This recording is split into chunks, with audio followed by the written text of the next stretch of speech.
இன்றைக்கு காலையில் மாநில திட்டத்தினுடைய 6வது கூட்டம் நடந்தது. தமிழ்நாடு முதலமைச்சர், அந்த திட்டத்தினுடைய தலைவர், துணைத் தலைவர் வந்து துணை முதலமைச்சர் அவருடைய தலைமையில் இன்றைக்கு 6வது கூட்டம் நடந்தது. அந்த கூட்டத்தில் நாங்கள் எப்பயும் 6 மாதத்துக்கு ஒரு முறை சந்திப்பது. அது வரைக்கும் இந்த 6 மாதங்களில் என்னென்ன வேலையெல்லாம் செய்திருக்கிறோம் என்பது குறித்து முதலமைச்சரிடம் நாங்கள் தெரிவிப்போம். அதுபோல் இன்றைக்கு நாங்கள் எல்லாத்தையும் தெரிவித்தோம். அதை விட முக்கியமான நிகழ்வு இன்றைக்கி என்ன அப்படின்னு கேட்டிங்கனாக்கா, தமிழ்நாட்டினுடைய இத்தனை ஆண்டு கால வரலாற்றில் இதுவரை பொருளாதார ஆய்வறிக்கை அப்படின்னு ஒன்று தயாரித்து அளிக்கிறது அப்படிங்கிறது இது வரைக்கும் நடைபெற்றதில்லை. யூஸ்வலாக ஒன்றிய அரசில் தான் அதை பண்ணுவாங்க. பட்ஜெட் வர்றதுனாக்கா பட்ஜெட் வர அன்றைக்கி முதல் நாள் என்ன செய்வாங்கன்னா, எக்கனாமிக் சர்வே அப்படின்னு சொல்லி ஒன்று தயாரித்து அதை வெளியிடுவாங்க. அதே போல் நம்ம என்ன செஞ்சுருக்கோம்னாக்கா, முதல் முறையாக தமிழ்நாட்டில் நம்ம தமிழ்நாடு பொருளாதாரம் எப்படி இருக்கிறது அப்படிங்கிறது குறித்து ஒரு அறிக்கை, இந்த ஒரு அறிக்கையை தயாரித்து, இந்த அறிக்கை இன்றைக்கு வந்து மாநில திட்டங்களின் சார்பிலாக இது நமது முதலமைச்சர் அவர்களிடம் இதை கொடுத்துருக்குறோம். இதனுடைய முழு அறிக்கை மறுபடியும் வந்து என்ன செய்வாங்கன்னாக்கா, அசம்பிளியில் கூடும்போது பட்ஜெட் செஷன் போது இந்த அறிக்கை வந்து சட்டமன்ற உறுப்பினரிடம் அளிக்கப்பட்டு அதுக்கப்புறம் அதை பற்றி விவாதங்கள்லாம் நடைபெறும். இது வந்து முதல்ல இது நடக்கிறது அப்படிங்கிறதுனால சரி, உங்களை எல்லாம் சந்தித்து இது குறித்து ஒரு விளக்கம் சொல்லலாம் அப்படிங்கிறதுக்காக இந்த சந்திப்பு அப்படிங்கிறது நடைபெறும். இது எதுக்கு பண்ணுறோம் அப்படின்னு கேட்டிங்கன்னா, யூஸ்வலாக அந்த பட்ஜெட்டில் வந்து என்ன செய்வாங்க அப்படின்னு கேட்டிங்கனாக்கா, எவ்வளோ வருமானம் வருது, என்னென்னத்துக்கு செலவு பண்ணுறோம், எவ்வளோ வரி விதிக்கிறோம், ஒன்றிய அரசுலேருந்து எவ்வளோ பணம் வருது அப்படிங்கிறது மட்டும்தான் விவாதிக்கப்படும். ஆனால் பொருளாதாரத்தில் என்ன நடக்குது அப்படிங்கிறத பற்றி, விவசாயத்தில் என்ன நடக்குதுங்கிறதோ, தொழில்துறை என்ன நடக்குது அப்படிங்கிறத பற்றி எல்லாம் ஒரு விவாதமும் வராது. அது துறை சார்ந்த மானிய கோரிக்கைகள் வரும்போது அந்தந்த துறை சார்ந்தவங்க மட்டும்தான் அதை பற்றி மட்டும்தான் பேசுவாங்க.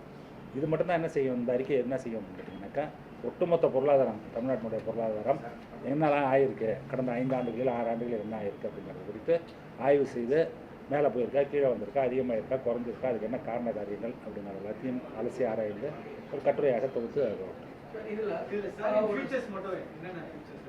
அது வந்து உங்களுக்கு இப்போ அந்த இது கொடுத்துருப்பாங்க. எது கொடுத்துருப்பாங்க, அவர் புக்கு மட்டும் இல்லை, அன்றைக்கி சாஃப்ட் காப்பி இருக்கா எல்லாத்தையும்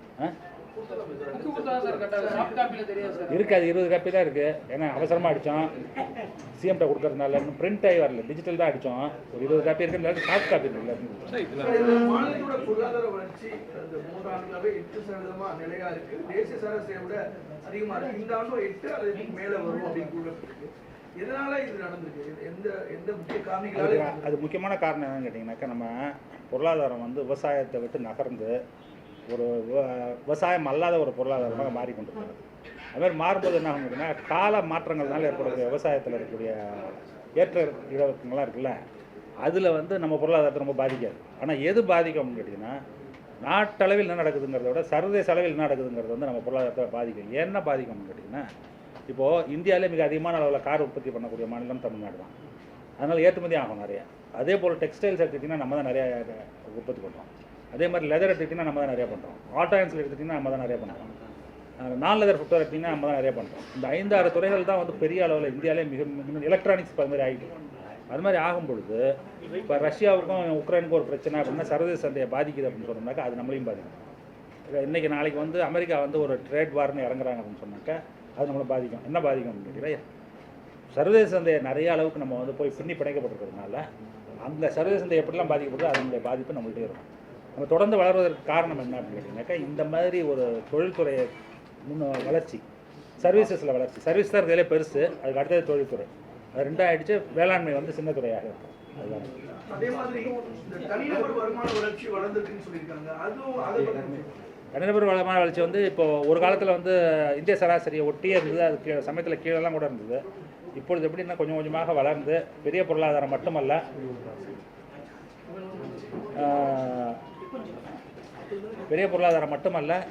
அது மட்டுமல்லாது ஒரு பரவலான வளர்ச்சி அப்படின்னு இருக்கும்பொழுது வருமானம் வந்து மக்களுக்கு எல்லாருக்கும் சென்று சேருவதனால என்ன ஆகும் அப்படின்னு கேட்டிங்கனாக்கா, தனிநபர் வருமானம்ங்கிறது இந்தியா வந்து ₹1 இருக்குது அப்படின்னு சொன்னாக்கா, தமிழ்நாட்டில் இருக்கக்கூடிய தனிநபருடைய வருமானம் கிட்டத்தட்ட ₹1.70 அப்படிங்கிற அளவு. ₹100 ₹170. அதுதான் வந்து இப்போ புதிய கணக்கு அப்படிங்கிறது. வேறு சில மாநிலங்கள்லாம் அறிக்கைகளை இதுமாதிரி தயார் பண்ணுறாங்க. தமிழ்நாட்டில் தான் ஃபஸ்ட் டைம் வருவாங்க. இந்த ஆய்வறிக்கையில் எத்தனை ஆண்டுகளுடைய 5 ஆண்டுகள்.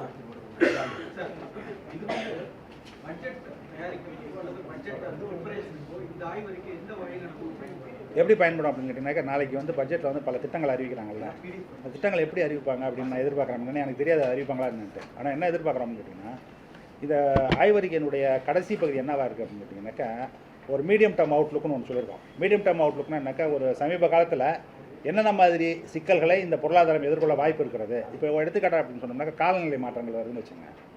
வெள்ளம் திடீர்னு மழை பெய்யுது, ஏகப்பட்ட வெள்ளம் வருது, திடீர்னு ஏகப்பட்ட வெயில் அடிக்குது.